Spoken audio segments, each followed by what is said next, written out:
In today's news episode, we're going to be going through the world of AI, what's changing in that bubble, and also talking about some nuns on the run.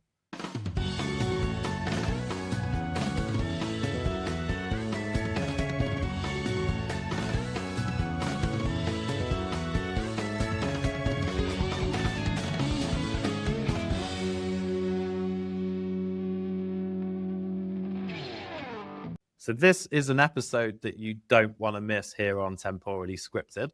And thank you for joining us once again. As always, I've got my co-host here with me, Adam. And Adam, it's always a pleasure, my friend. Good to see you here. Always. Yeah, and as always, I'm looking forward to this episode. And me too. It's wonderful to be back in the room and back in the seat. I am sporting my Vietnam shirt today because, as I mentioned off air, I'm going to be subject to playing football for the first time, probably since I was 15. So it's going to be quite fun. And there's some comedy behind this shirt because it says Swan Son on the back of it. And Swan Son is the naturalized Brazilian that plays for the Vietnamese national team. Is he really good by any chance? He's really good. He's like super tall and bold and massive, and he just scores tons of goals whenever he plays. So I probably won't be scoring any goals, but I am massive and bold. So they'll have to deal with 2 or 3. 2 out of 3 ain't bad, as Meatloaf says. Right, okay. Should be fun. I would imagine if you haven't played football for a lot of years, like the day after, it might really hurt. I remember when I was about 10 years ago, something like that, I was working in this place and they had a 5-a-side football team and they were short of people one day. Literally played till my legs were kind of gone. And then the next day, everything was so painful. I had to go to the chemist to buy like ibuprofen and different things because all those little muscles that you just never use.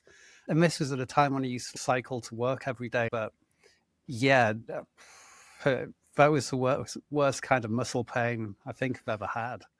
Oh, I'm looking forward to it. Well, at least like it's against other dads. Just to give you some encouragement. Yeah, hopefully the other dads, are in a similar state to me in terms of fitness. So my fitness is not terrible, but I mean, you've got a name that sounds like you'd be a really good football player as well, to be fair. Like Adam Garcia, did you think this guy's going to be good? Yeah, but it's just one of those weird paradoxical things. It's just not the case. Not the case at all. You get there and you get picked first, and then you're in goal by half time. Or not even that, I've been subbed off. Yeah, one thing that does give me a little bit of confidence is they were asking what position I played, and I was like, I don't know. Let's just say defense, which is what people who think they're not going to be very good say. And the guy said, "Oh, we've already got like 11 defenders and only 2 attackers." But 4 people have said they want number 7 on the back of their shirt. This is interesting. So that gives me hope that nobody's going to be very good because they all choose defense. You remember at school, right? You're in the school and they're picking teams and everyone's like, I want to be a striker. People want to score the goals. We're here to talk about our first news story of the day. And our first news story of the day is about actors getting upset again because they do have a particularly hard life, actors. All of the mansions and going to award ceremonies and all of this stuff. It's very, very difficult. It's not easy. They've found another thing to get upset about, and it's AI related. So we might be having a script strike style again because of actors' images being used in AI content. And I'm trying to show you guys a picture of this news story, but The Guardian is trying to make me pay to look at it. And I would never give The Guardian my money. I would rather give it to The Sun, to be honest with you. Sorry for those of you that are in Liverpool. So here we go. Here's the news story. What do we think about this, Adam?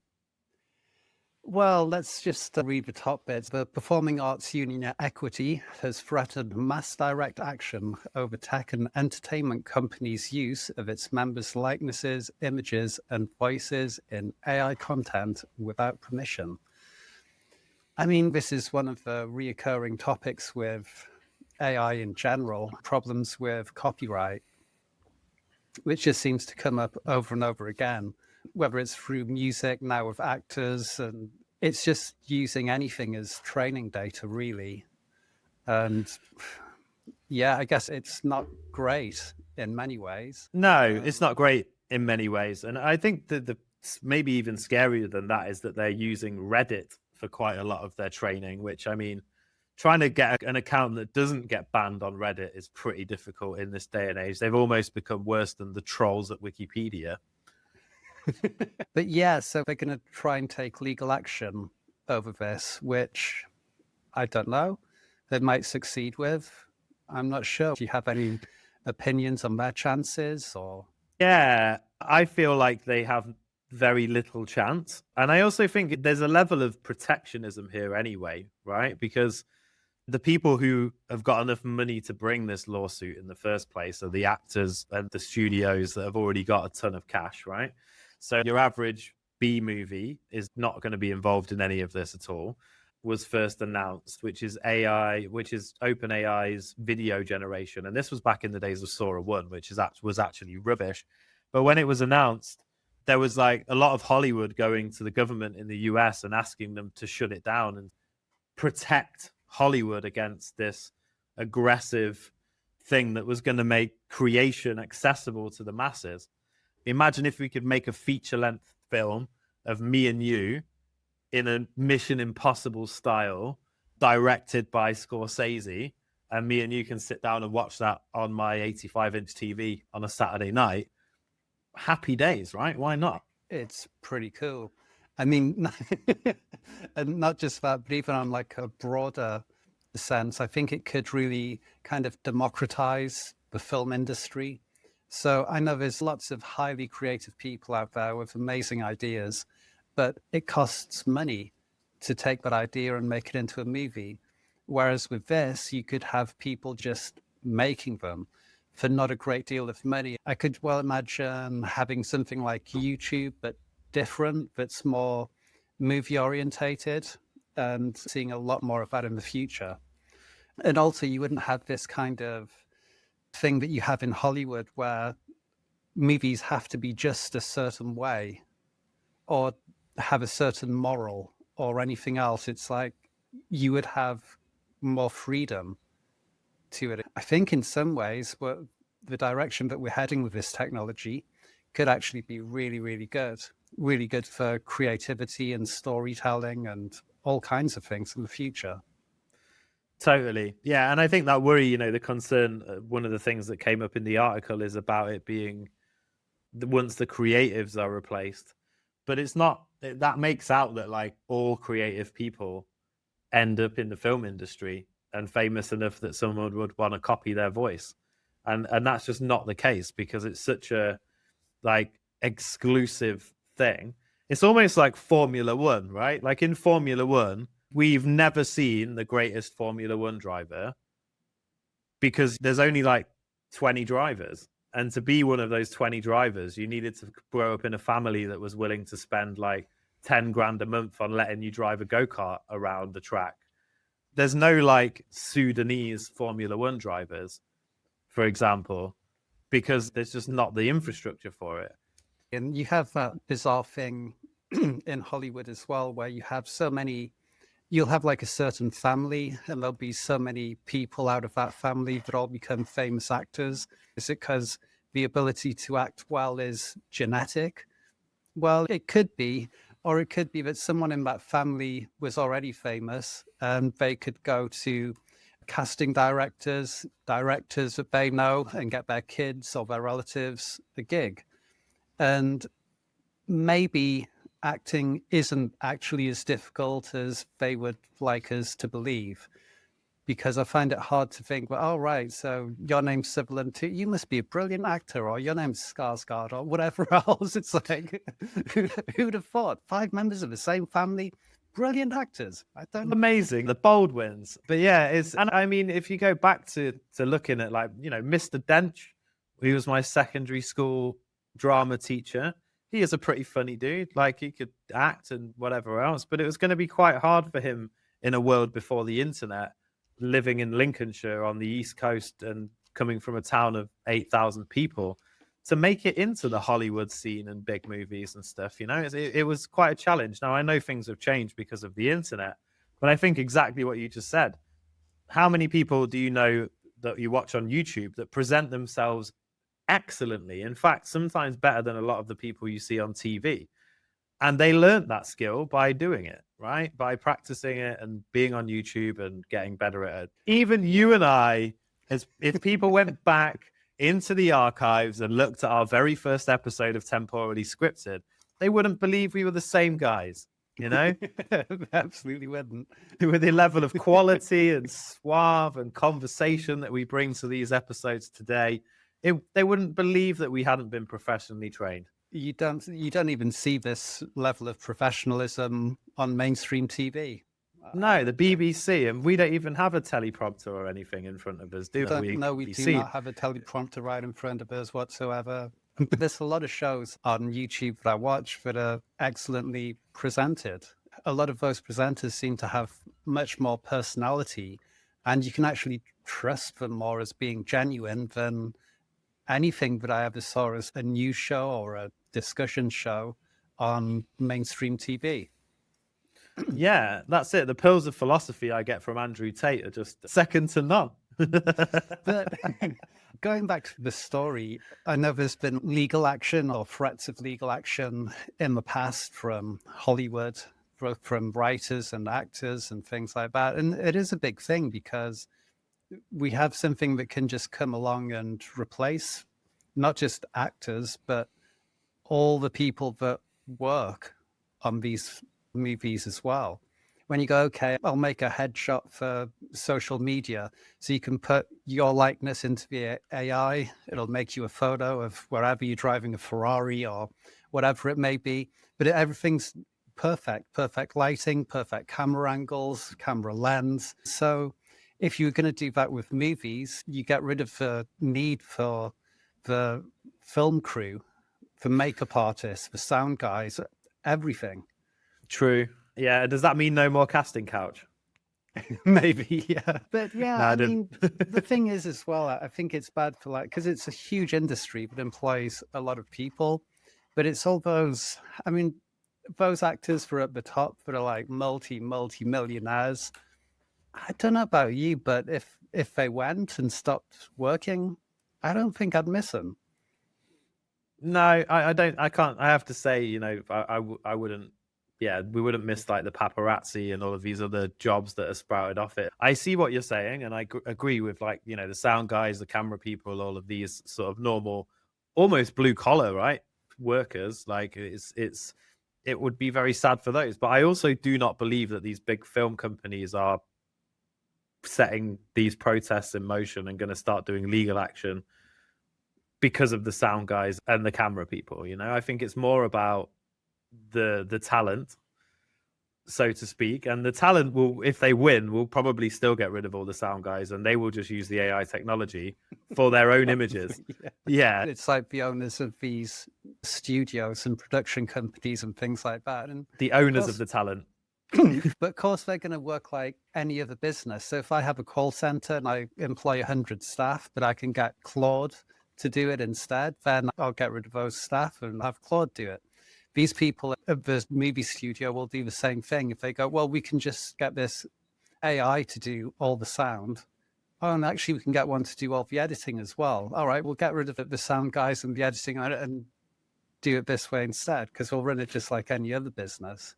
Exactly. And that was a beautiful segue into AI taking over jobs and virtual assistants for you, because now, because of a new California law requires AI to tell you that it's AI. So if you are replacing jobs and roles in your system, like a call center, if you're in California, you now need to tell the user, the person speaking to you, that you are AI generated, which is quite interesting. But also, I personally would rather talk to AI than some spotty 20-year-old in the call center. Because AI is more likely to get it right.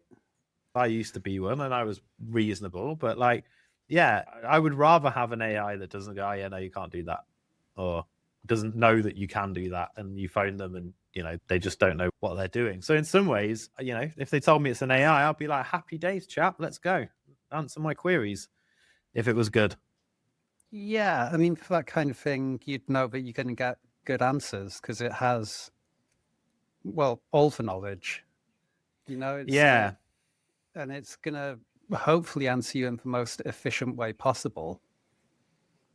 But yeah, it's a bit of a strange one, really. I think a lot of this story as well, it was a little bit about, it was sort of introducing like safeguards. So when people are like talking to ChatGPT or something like that on its own, that if they're talking about certain things, it would remind them that it's a chatbot and they're not actually talking to a human. Yeah. Sensible. Because it does always say to you, that's a great idea. It does. You're a genius. Nobody's ever said that to me before, honestly, because it's so unique. Yeah, and it's horrible in some ways. But I guess this is the start of it, of them trying to give AI kind of like a conscience or something like that, or get a bit more on board with like the sort of ethical side of it.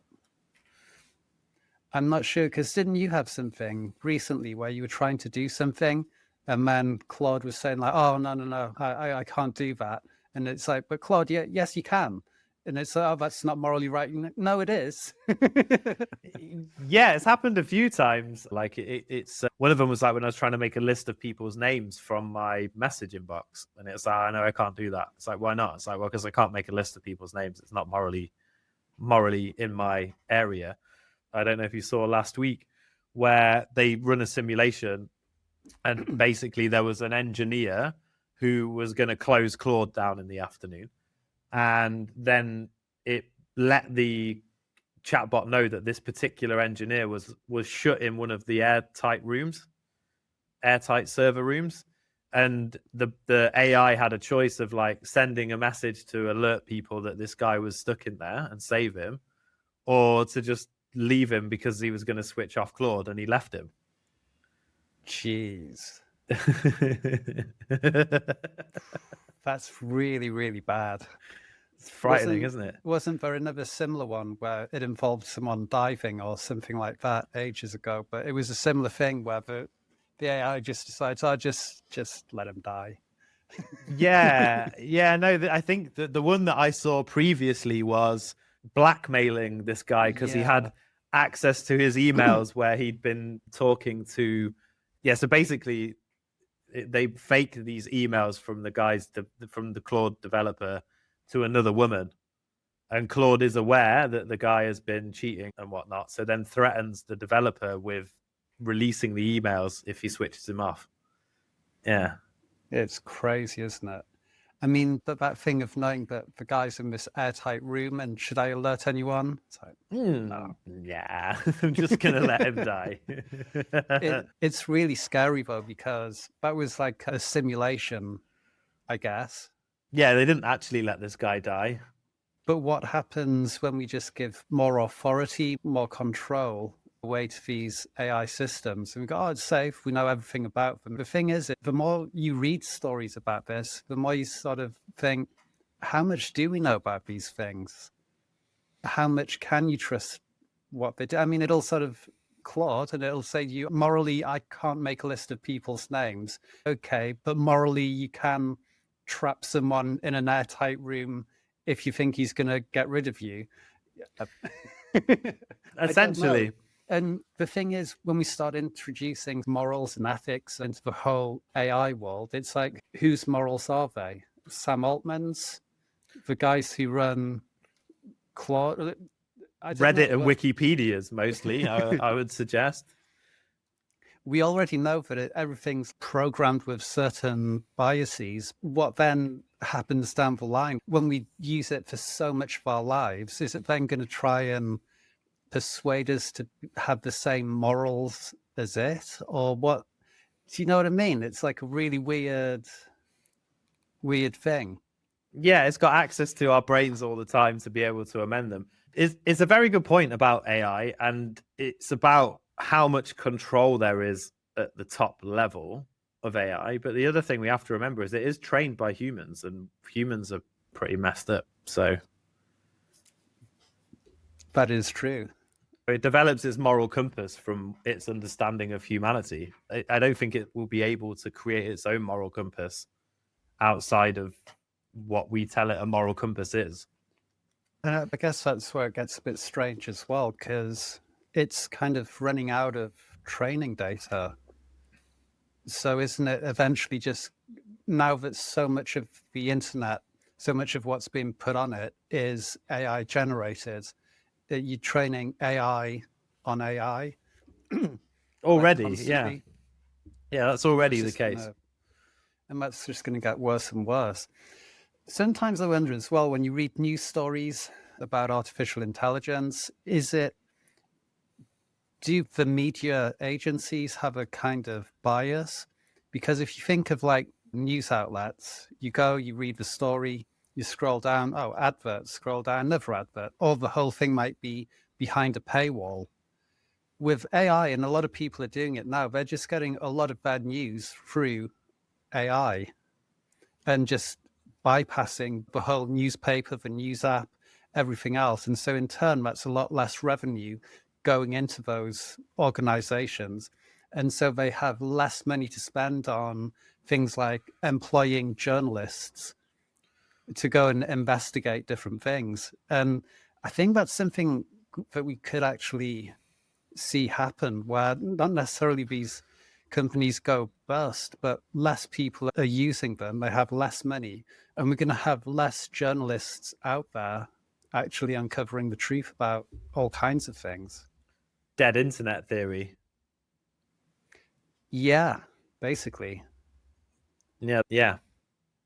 Based on all of that, it's crazy. I think that it's probably already out of control in terms of that level of information and knowledge it has, but I just don't think it has the ability to control anything in the way that people say it does. And it leads into the next story, but I think we can mention the story and then just carry on with the whole discussion, because I think a lot of it is hype. I was in AI from the very beginning, but the very beginning of this AI explosion and ChatGPT 3.5 coming out. By the way, I saw a tweet the other day where Sam Altman announces ChatGPT 3.5, and one of the first comments underneath says, this is the worst thing you've released so far, which is hilarious. Right. It's like, that aged well. But yeah, I think a lot of it is just marketing, and it's marketing hype. And it's something that you've definitely heard me say before. I was ahead of the Guardian. I'm always before the Guardian. It wasn't from the Bank of England, because my Bank of England connections are not the most strong. But there's this growing risk that the AI bubble could burst, right? And the possibility of a sharp market correction has increased. And the global markets right now are basically reliant upon AI delivering on what everyone said it's going to deliver on. Yeah, I'd be inclined to agree. I think it is amazing technology that will revolutionize the way we do a lot of things. But all these companies, they just want investment.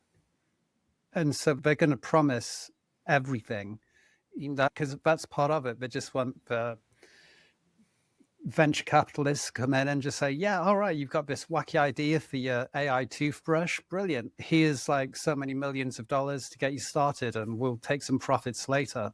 And it's just going to be that thing of like, they have to say, this is going to be the best thing ever for people to be putting the money in.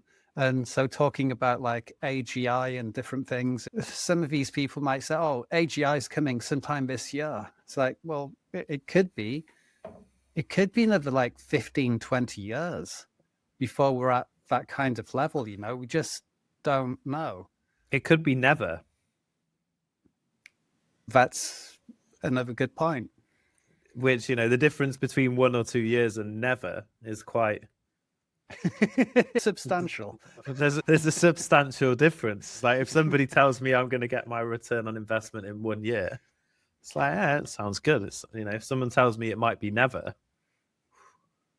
Or if someone says, oh, about 15 quid that you lent me, you're never getting it back. it's a bit different. It's a tough break. Do you know what I mean? It's a tough break. So, yeah, I think it's in the interests of, obviously, well, it's definitely in the interest to hype it up. I think we're probably closer to ChatGPT 3.5 than we are to AGI for sure.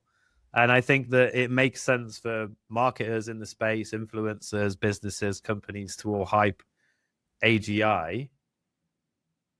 But I don't see it. I mean, I remember at the start of this year, everyone was talking about when ChatGPT 5 came out, it was basically going to wash my underpants for me and cook my dinner. Those stains were just too stubborn and it just couldn't get them out. So chucked them on the stairs next to the sock.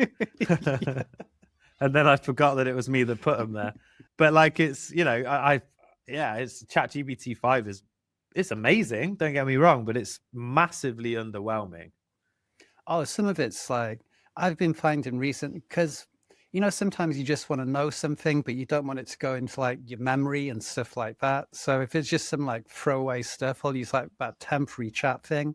And that consistency seems to be absolutely rubbish. It's because it's got no memory. Yeah, because it's not basing it on what it knows you want to hear. So it's like, say with my phone the other day, I was like, I could check in what my balance is. So I asked it, what do I type or what do I put into my phone to check what the account balance is?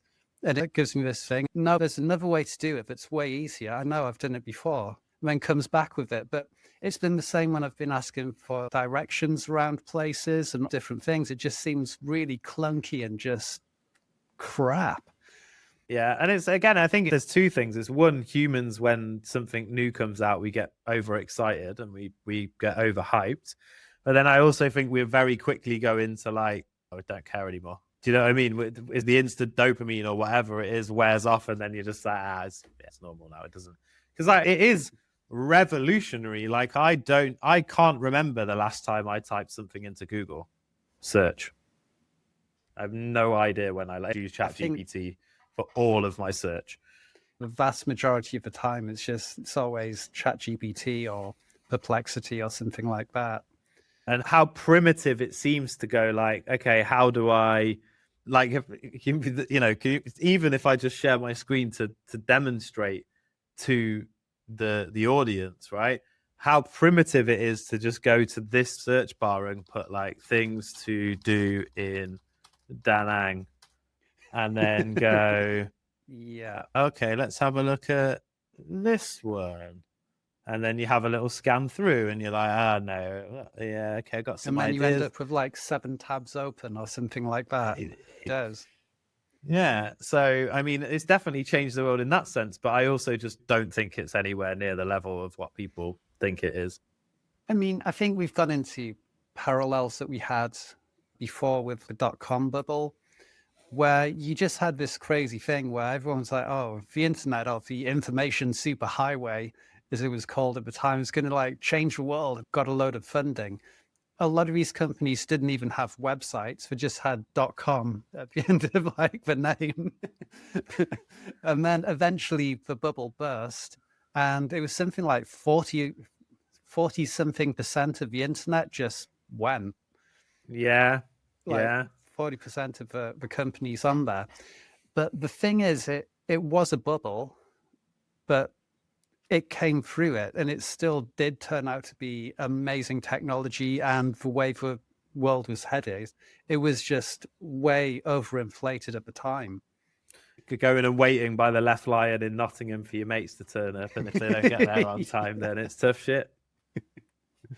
But it's exactly the same thing, isn't it? There's all these companies with AI after their name at the moment. I'm sure like half of them don't have anything to do with AI.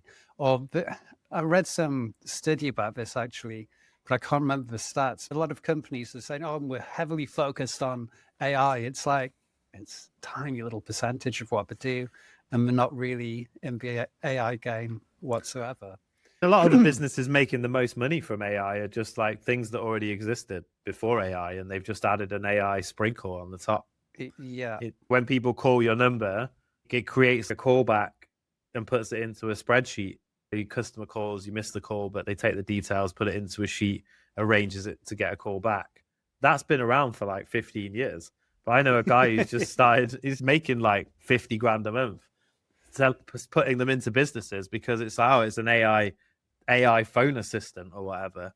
And it does have some AI in there. Now it does have some AI to help with little bits or rewording stuff, or how do you do this, or sending this text out, or whatever.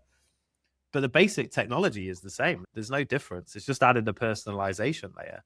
So is the classic phrase where people, you sell people the sizzle and then you give them the steak. And AI is the sizzle.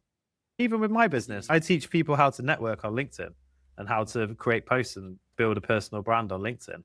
None of those things are new, but it's an AI process. It makes it loads easier, of course. But the fundamentals of sitting there and having conversations and getting on calls with people and spending hours and weeks and days in building your network digitally, it's always been like that. Do you know what I mean? I've done it for a long time, but I guess with AI, you can just do it a little bit more at scale, and you can do it easier than in the past. Yeah, and also it's it's like, just because everybody has a voice doesn't mean that everybody knows how to do marketing, for example. Like, if you don't know how to market or how to brand, you can't go into ChatGPT and go, hey, create a marketing plan for me. And you won't know it's rubbish because you're not a marketer. And it will sound really good because it's really good at telling you exactly what you want to hear. So you'll think it's amazing. Do you know what I mean? I think one interesting thing in a different article that I was reading is we've always had these kind of like bubbles. So we had it with the internet, but with the internet, because of that first bubble, all the fiber optic cable and everything else there was all this investment into that infrastructure, which later made it really handy when things like YouTube and I guess later Netflix and everything else, but the whole thing started growing again.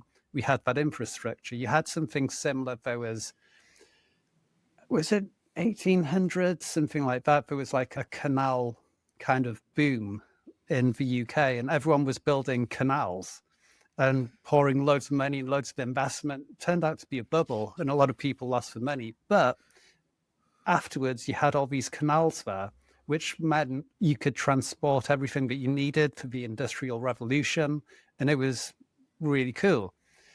With the AI thing, all the money is being poured into like data centers and chips.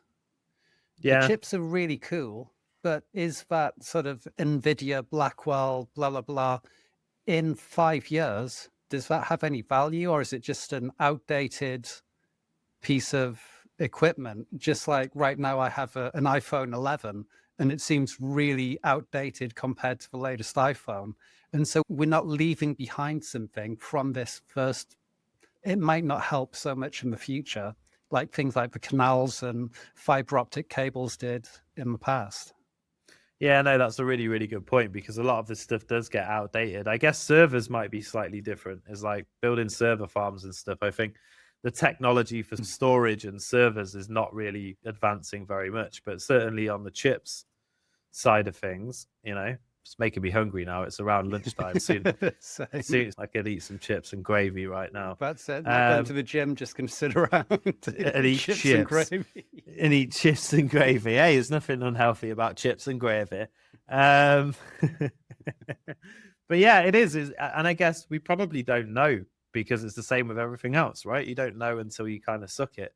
The interesting thing about the fiber optic stuff is that basically the taxpayer paid for it all because it's part of the network. And then now the companies charge you if you want to move to fiber optic instead of the copper cables, which you also pay for, in the UK at least. So yeah, it's quite interesting. So do you want to upgrade your internet to fiber optic? Oh, well, it's this much extra. It's like, wait, hold on. Because it's like the government owns the networks generally. It's like they own the gas pipes and they own and maintain all of this stuff, and then they lease using those pipes to the companies, and then they buy the gas and put a premium on it from like the big national company Transco or whatever. So I think it's the same with telecoms. So we pay for it through our taxes basically, and then we get charged for it again through the private companies that the government have basically leased it to. And then that money goes to the government to pay the debt that's on the money they borrow to. It's an interesting scam. Yeah, it's mental. I heard something about that with energy in the UK as well, when you're paying for electricity and how it all works. But then there's like X amount of subsidies that go over here because it's a wind farm. But then this is an like all the money goes in this weird like merry-go-round. Look at the eyes. Look at the eyes. Don't look around the eyes. Look at the eyes. It's sad because it's true. Oh, it's funny because it's true. Anyway, so yeah, I think AI has got a lot of potential. I don't think it's going to start wiping out people's jobs in any way. I believe that it's the same with everything, where I used to work at Boots, right? And the way they would operate over that 10-year period is they go through a period of like hiring loads of people, right? And they're hiring loads of people. They got all these projects and all this stuff. And then they're like, oh, no, we've got too many people. So then they start firing loads of people and making loads of people redundant and then lowering the general salary across the board. And then, oh, no, now we're too lean. We've not got enough people. And then they start hiring loads of people. And it's just like, Yeah. And I think it's pretty much going to be the same boring thing. Nothing really changes, you know. Yeah, and I guess it just depends what exactly happens, because you could have like some kind of AI bubble, and then it takes like, well, for example, with the .com thing, at the time the NASDAQ crashed, and it took something like 15 years. Will the .com thing, will the AI thing be the same? Will we have a bubble, and then it takes years and years before the investment comes back into it again? I don't know. Maybe the technology will still keep advancing. It won't affect the stock market in quite the same way. Everyone was really heavily invested in the .com thing, whereas with the AI thing, not to the extent that it'll crash NASDAQ completely or something like that. At the moment, there's things like Warren Buffett holding more cash than he's ever held right now, which is a massive warning sign. I think that all of the markets are at ridiculous peaks that they've never been at before, like gold, silver, crypto, like everything, basically. But last week, I think we had the biggest liquidation in crypto that there's ever been, because there was a huge drop off. And it was really funny timing. So it's like, because they'd announced the ceasefire in the Middle East, and that should create like a huge like risk on environment, and that should make the stock market, crypto, everything jump really, really high. But it didn't, because at exactly the same time, Trump announced this tariff thing with China, which just caused it to go the complete opposite direction. He released the tariff thing on purpose to do that. But either way, it did, and it was like record amounts of liquidations, because everyone just got the stop loss or whatever hit, or, well, just for entire leveraged accounts wiped out. It makes you wonder, doesn't it? Is it just that like the super rich want to, you know, they get everybody to invest in this thing, and then we're all invested in it, and we're like, we've paid for all the infrastructure, and then collapse it so people can't hang on, or they get rid of it because they're like, crap needs to get rid, so I cut my losses. And then they just like slowly hoover it up over the next 15 years and wait, because they've got the money to wait. Do you know what I mean? So it's that. But then does that make sense as well? You know, because effectively the stock market is, you're not actually buying into the companies, are you? You're just gambling on whether they go up or down. Basically, yeah. But I guess in America, most people are invested in it because it's about like the 401k thing. You're buying into like the S&P 500 just because it's designed to go up and to the right constantly. And so the idea is that will outpace inflation, and then you can retire and you have that amount of money that you can live off. Right. Yeah, that makes sense. Like it's inflating the value of all these stocks when they're not necessarily that valuable. Everyone's just sort of putting the money into S&P, and so it's always going up. Which is, I mean, I guess they can keep doing it. Yeah, but like for how long, and how long does it work for? I think as well, at least in America, they're more talking about 401ks, when in the UK, it's more like P45s and signing box fours. Okay, so we've got two more stories, and we've been saving the main event for today. All this AI, economy, mind control, where the creative future of the world goes is really, really important and interesting stuff. But it's no more interesting than these nuns that have escaped their old people's home. So in Austria this week, and thank you, Adam, for bringing this story to my attention, because I wouldn't have known about this if you didn't tell me.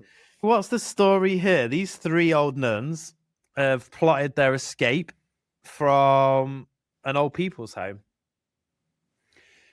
They got people to help them break out of the retirement home and back into the place, I guess, the nunnery of a convent where they used to live.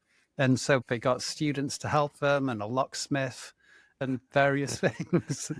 And they're actually on the run from the police. They are kind of nuns on the run in some ways, but eventually it seems like everything kind of settled down because they weren't happy in the care home. So they did the break out, the escape, and then the break into the convent. And apparently now they're living on their own there, and they couldn't be more overjoyed. The police didn't share their sentiment. Instead, they insist that the nuns returning to the convent is incomprehensible, since the rooms at the convent, apparently the nuns are still there, and they've had water and electric partially restored, and local people are bringing them groceries and things like that.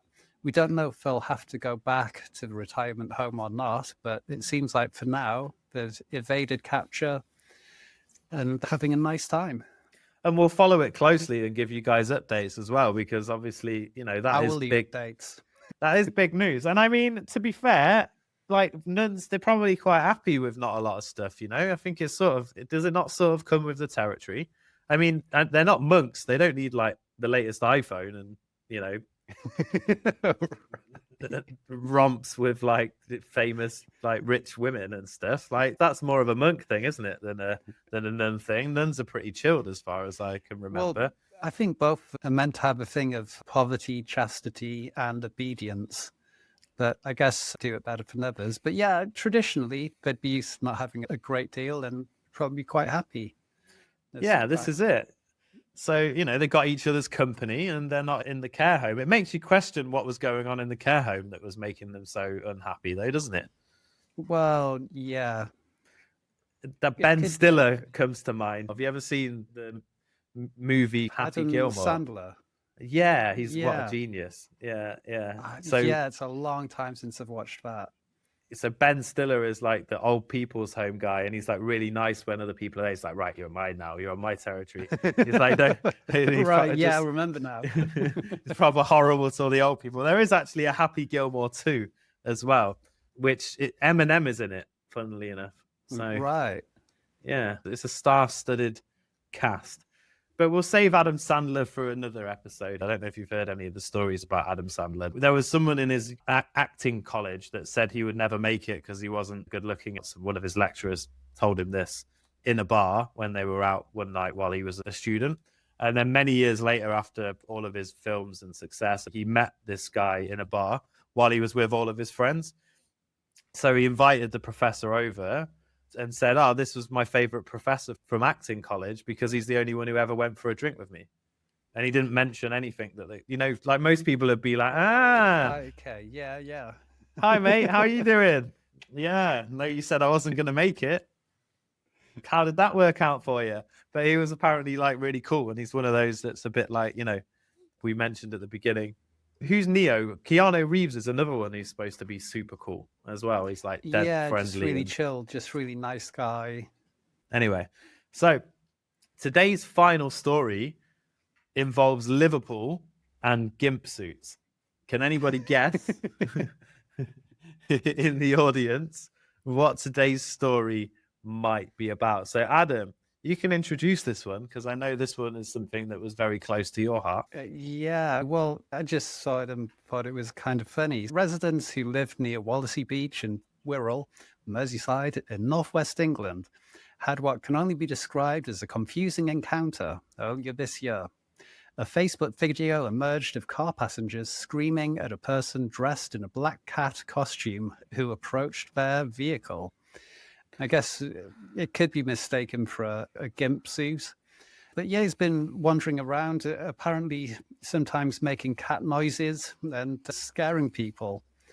And apparently some people bumped into him, and when they shone a flashlight at him, he waved his arms at them before crawling slowly up the hill.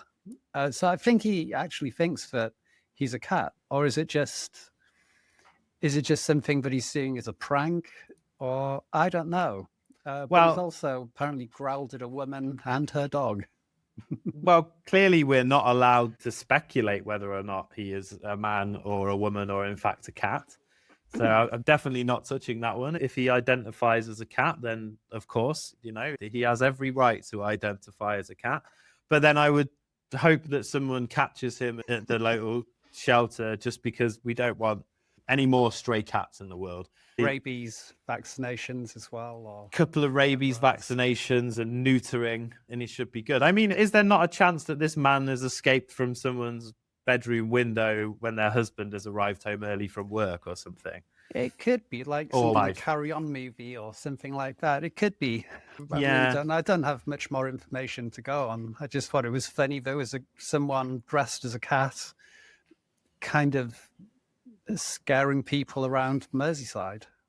Yeah, I mean, stranger things will have happened on the Wirral, I'm sure. The Wirral, it's home to some of the country's best golf courses, and the vast majority of the footballers from Liverpool FC and Everton live on the Wirral. And you're talking £1 million plus to £50 million houses in that general area. So it's not a cheap place to live.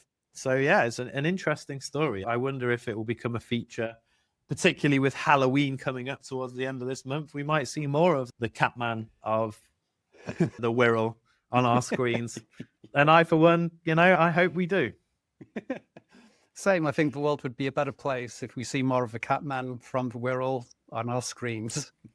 I couldn't agree more, Adam. I couldn't agree more. Well, listen, that has been an excellent run through the news and the tech of the week that has happened. And we've really enjoyed sharing it with you. Tell your gran, tell your local Catman to watch and follow us. And if you do know the Catman, we are open to doing some interviews. So give him our link and tell him to reach out to us in the comments as well. Adam, thank you very much. It's been a pleasure, as always. I will look forward to meeting again next week and talking through the important news topics of the day, so our budding audience can stay up to date and abreast with our opinions. And hopefully we'll hear a lot more from the Catman of Merseyside. Absolutely. I'm looking forward to it. Thank you very much. Goodbye.